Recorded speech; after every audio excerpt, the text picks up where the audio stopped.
నమస్కారం city news కి స్వాగతం. ముందుగా ముఖ్యాంశాలు.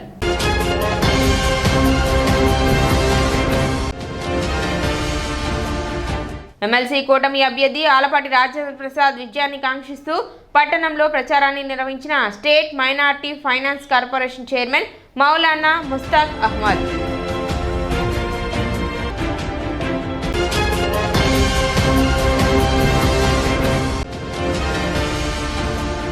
శనివారంతో ముగిసిన పోషణ బి పడాయి బి 3 రోజుల శిక్షణ కార్యక్రమం.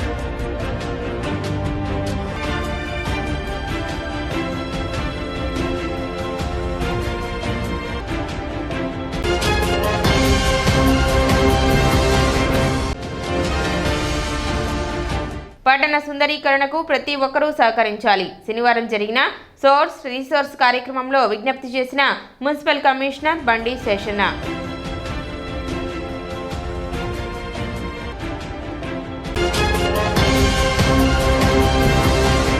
పట్టభద్రుల ఎమ్మెల్సీగా మాజీ మంత్రి ఆలపాటి రాజేంద్ర ప్రసాద్ను భారీ మెజారిటీతో గెలిపించాలని ఎమ్మెల్సీ ఎలక్షన్ తెనాలి నియోజకవర్గ in charge Adoni MLC BT Naidu ఉపాధ్యాయులను కోరారు. శనివారం MLC BT Naidu Tenali Kothapeta boys high school, Aitanagar NSSM high school, Chenchupeta KSM, Marspeta NCR పాఠశాలలో ప్రచారం నిర్వహించి ఆలపాటి రాజేంద్ర ప్రసాద్ విజయానికి సహకరించాలని ఉపాధ్యాయులను బీటీ నాయుడు కోరారు. ఈ సందర్భంగా బీటీ నాయుడు మాట్లాడుతూ టీడీపీ అధినేత ముఖ్యమంత్రి నారా చంద్రబాబు నాయుడు, జేఎస్పీ అధినేత ఉప ముఖ్యమంత్రి పవన్ కళ్యాణ్ బలపరిచిన కూటమి అభ్యర్థి మాజీ మంత్రి ఆలపాటి రాజాను తెనాలి నియోజకవర్గ పట్టభద్రులు తమ మొదటి ప్రాధాన్యత ఓటు వేసి భారీ మెజారిటీతో గెలిపించాలని, ఆయన గెలిస్తే పట్టభద్రులైన నిరుద్యోగులు, టీచర్లు, ఉద్యోగుల సమస్యలు పరిష్కరిస్తారని, అంతటి అపార అనుభవం ఆలపాటి రాజాకు ఉందని తెలిపారు.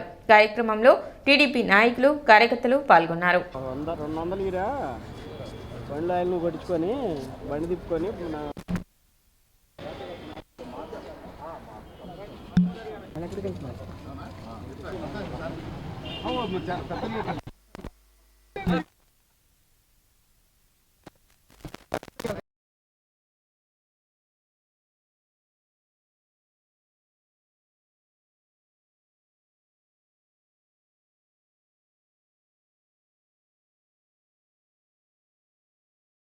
తెలుగుదేశం పార్టీ అగ్రనాయకులందరూ కూడా టీచింగ్ అండ్ నాన్ టీచింగ్ సంబంధించి ఈరోజు మేమందరూ కూడా దాదాపు తెనాలిలో జరుగుతున్నటువంటి ఏదైతే ట్రైనింగ్ క్యాంప్ ఉందో ఆ క్యాంపులో ఈ నెల 27వ తారీఖు నాడు జరగబోయే ఎన్నికల్లో గ్రాడ్యుయేట్ ఎమ్మెల్సీ అభ్యర్థి అయినటువంటి ఎన్డీఏ కూటమి అభ్యర్థి అయినటువంటి ఆలపాటి రాజేంద్ర ప్రసాద్, మీరందరూ ముద్దుగా పిలిచి ఆలపాటి రాజుగారిని ఆయన ఆశీర్వాదించి అఖండమైనటువంటి మెజార్టీతో గెలిపించమని మా నాయకులందరూ కూడా మేమందరూ కూడా అడిగాం.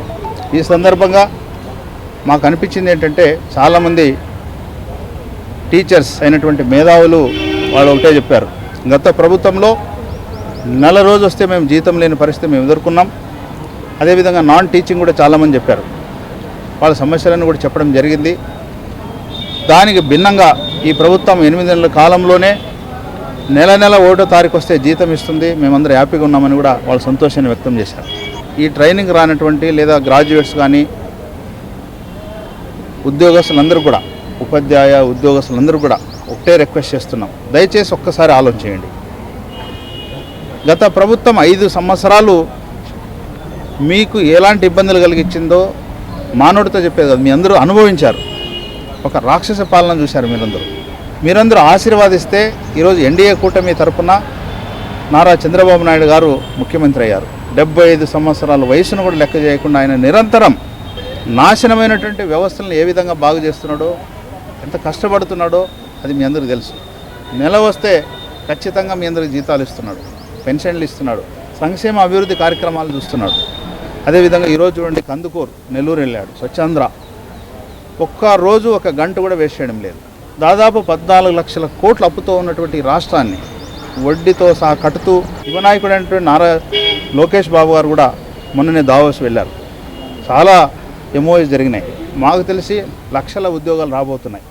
ఇవన్నీ జరగాలంటే పార్టీ కూడా లేదా మా నాయకుడికి ఎంకరేజ్మెంట్ రావాలంటే మీ ఆశీర్వాదం కావాలి. అది నిరూపించుకోవడానికి ఈ నెల 27వ తారీఖు మీ అందరికీ అవకాశం వచ్చింది. దయవుంచి ఒకసారి ఆలోచన చేయండి.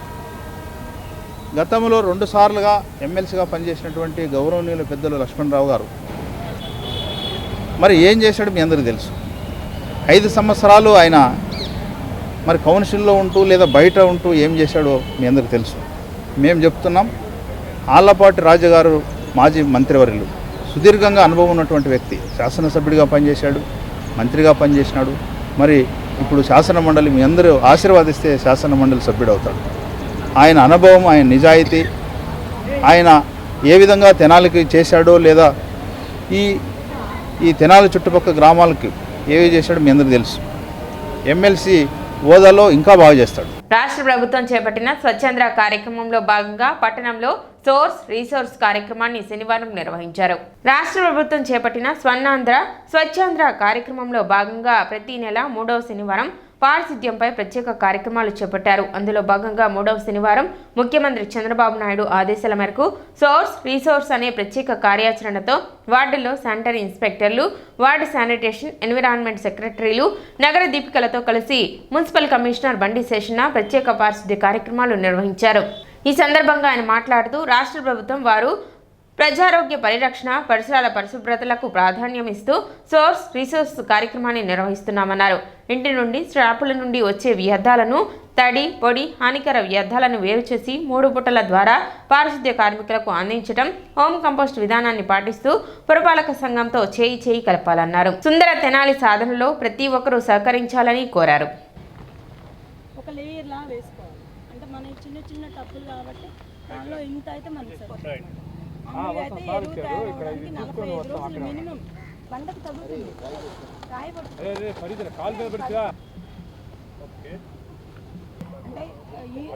అంటే కుళ్ళిపోకుండా ఉన్నాయని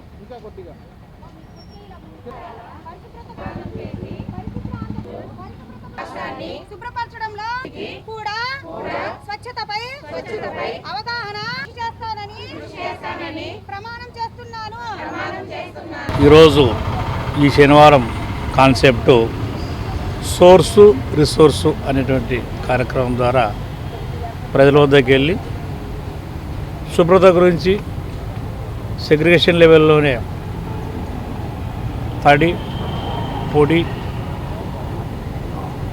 హానికరమైనటువంటి చెత్తలు ఏవైతే ఉన్నాయో వాటిని వేరు చేసేటువంటి విధానం, ప్రజలు వాటిని వేరు చేసి ఏ విధంగా ఇవ్వాలనేటువంటి విధానం గురించి అవగాహనగా కల్పించి దాన్ని అవలంబించేటువంటి విధానం చేయాల్సి ఈరోజు మనకిచ్చేటువంటి కాన్సెప్ట్. సో అందులో భాగంగానే మనం సెగ్రిగేషన్ ఎలా చేయాలి, అదేవిధంగా హోమ్ కంపోస్టింగ్ను ఎలా చేయాలి అనేటువంటి విషయం గురించి ప్రజలందరికీ కూడా అందరి యొక్క సహకారంతో ప్రజాప్రతినిధులు కావచ్చు, సామాన్య ప్రయాణికం కావచ్చు, కమర్షియల్ ఎస్టాబ్లిష్మెంట్ వారు కావచ్చు, అలాగే ప్రింట్ అండ్ ఎలక్ట్రానిక్ వీళ్ళు వాళ్ళని కాదు కానీ అందరూ దీంట్లో స్టేక్ హోల్డర్సు.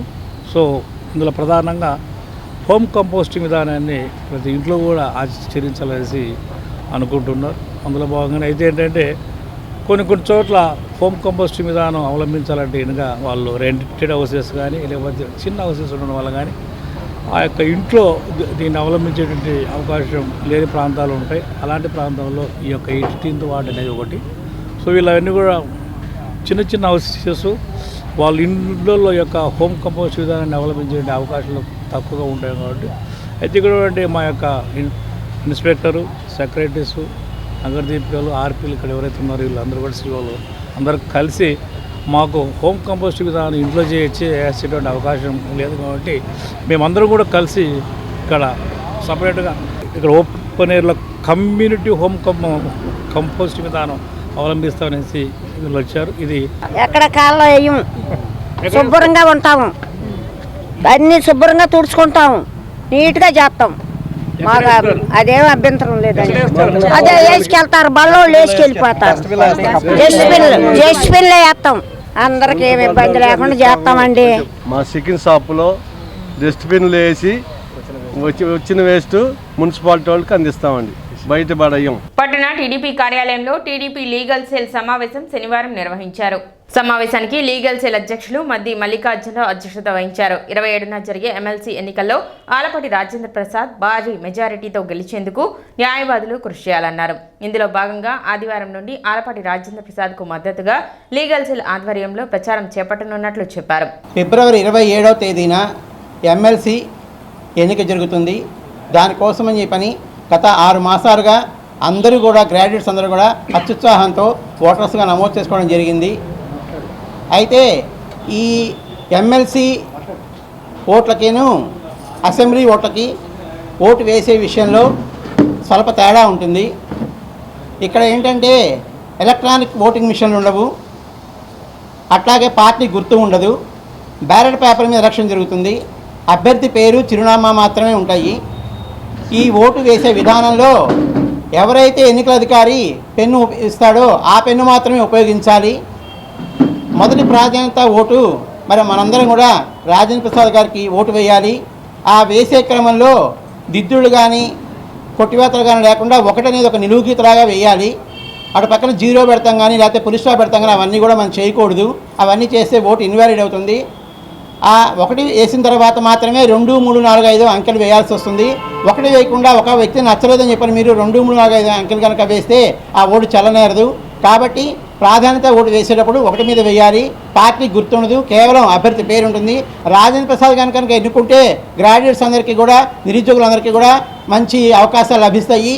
కార్యక్రమంలో సీనియర్ న్యాయవాది తాడిపల్లి శ్రీనివాసరావు, నన్నపనేని మాధవరావు, ఎంఎల్ జగదీశ్వరాంబ, అనిత, తాడిశెట్టి వెంకటేశ్వరరావు, అన్నం పిన్నారావు, ఆరిఫ్ ప్రదీప్, కోటేశ్వరమ్మ, బొంత ఆంజనేయులు తదితరులు పాల్గొన్నారు. గ్రాడ్యుయేట్ కూటమి అభ్యర్థిగా ప్రముఖ తెలుగుదేశం నాయకులు, మాజీ మంత్రివర్యులు, తెనాలి నియోజకవర్గ ఇన్ఛార్జ్ ఆలపాటి రాజేంద్ర ప్రసాద్ గారిని ఎంపిక చేయడం జరిగింది. మరి ఆలపాటి రాజా గారి గురించి మనందరికీ తెలుసు. నిత్యం ప్రజల్లో ఉన్నటువంటి మనిషి, ప్రజల కోసం సేవ చేసే మనిషి, ప్రజల పట్ల నిరంతరం ఆయన సేవ చేసేటువంటి వ్యక్తి. మరి అటువంటి విద్యావంతుడైనటువంటి మన రాజేంద్ర ప్రసాద్ గారిని అత్యధిక మెజార్టీతో గెలిపించాలని చెప్పి ఈ సందర్భంగా అందరం తెలియజేస్తూనే ఉన్నాము. ముఖ్యంగా మేమంతా కూడా న్యాయవాదులంతా కూడా రేపు ఎన్నిక జరిగేంత వరకు కూడా ప్రచారం చేయాలనేటువంటి ఒక నిర్ణయానికి వచ్చాము. మన ప్రీతమ నాయకుడు ఆలపాటి రాజేంద్ర ప్రసాద్ గారు పోరాటం చేయగల మహా వ్యక్తి, అన్ని విషయాల్లోనూ అవగాహన గల వ్యక్తి. ఇంత మంచి నాయకుడు ఎమ్మెల్సీ రూపంలో మనకి సేవ చేయడానికి ముందుకు వస్తుంటే మనం ఆయన ఆదరించాలి. అత్యధిక మెజారిటీతో ఆయన గెలిపించుకోవాల్సిన బాధ్యత మనందరి మీద ఉంది. గత ప్రభుత్వంలో అందరూ కూడా ఇబ్బంది పడ్డారు, స్కాలర్షిప్ల విషయంలో ఇబ్బంది పడ్డారు, టీచర్లు కనీసం గౌరవ మర్యాదలు లేకుండా చేసిన దానికి ఇబ్బంది పడ్డారు. ఈ రోజున మనం తలెత్తుకొని ముందుకు సాగాలంటే, మన సమస్యలు పరిష్కరించుకోవాలంటే సమర్థవంతమైన నాయకుడు కావాలి. కనుక మన ఆలపాటి రాజేంద్ర ప్రసాద్ గారికి ఈయన సీరియల్ నెంబర్ కూడా 1 వచ్చిందండి. మన అదృష్టవశాత్తు సీరియల్ నెంబర్ 1లోనే ఉంటుంది. ఆయనకి ఇవ్వాల్సిన గుర్తు కూడా 1వ నెంబర్ని పెన్నుతో టిక్ చేయాలి. ఇవన్నీ కూడా మీకు త్వరలోనే ఆ ప్రాసెస్ కూడా మీకు తెలియజేయబడుతుంది వాట్సాప్ల ద్వారా. కాబట్టి దయచేసి మన మంచి నాయకుడు ఆలపాటి రాజేంద్ర ప్రసాద్ గారిని ఘన విజయంతో గెలిపించుకోవడానికి మీ అందరి సహకారాన్ని మేమందరం కోరుతున్నాం. ఇప్పుడు చిన్న విరామం.